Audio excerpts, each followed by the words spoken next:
Les Roses sur le bitume pour nous parler de la projection du documentaire Roger McGowan, condamné à mort, qui sera diffusé le jeudi 1er février à 19h30 au cinéma des Carmes.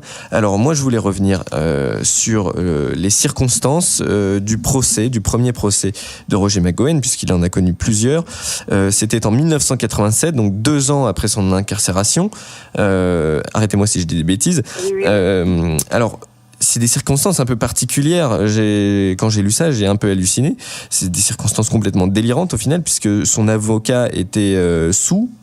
Il y avait des jurés qui ont été manipulés et qui ont préféré ignorer son alibi. C'est ça ?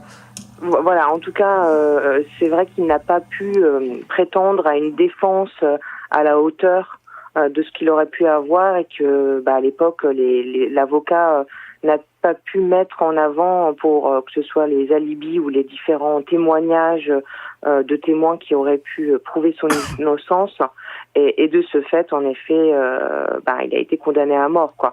Et puis par ailleurs, son frère est décédé peu de temps avant sa condamnation, donc c'était une promesse qu'il avait faite à sa mère, mais en tout cas de toujours veiller sur son frère, et pour lui, il a mis ça en avant en espérant qu'en effet son alibi et les différents témoins pouvaient apporter la preuve du contraire de cette culpabilité.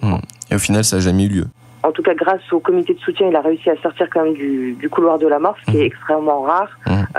Mais malheureusement, il est encore condamné pour le moment en attente d'un nouveau procès. Il y a des comités de soutien qui ont été touchés justement par son histoire et le fait qu'il s'est mis coupable à la place de son frère, et qu'ensuite il a commencé à correspondre avec des personnes dont vous en avez parlé, Pierre, qui est présent dans son livre, avec qui il correspond régulièrement, et ensuite des personnes ont instauré 2 comités qui permettent maintenant de pouvoir financer les coûts d'un avocat, puisque voilà, c'est assez onéreux,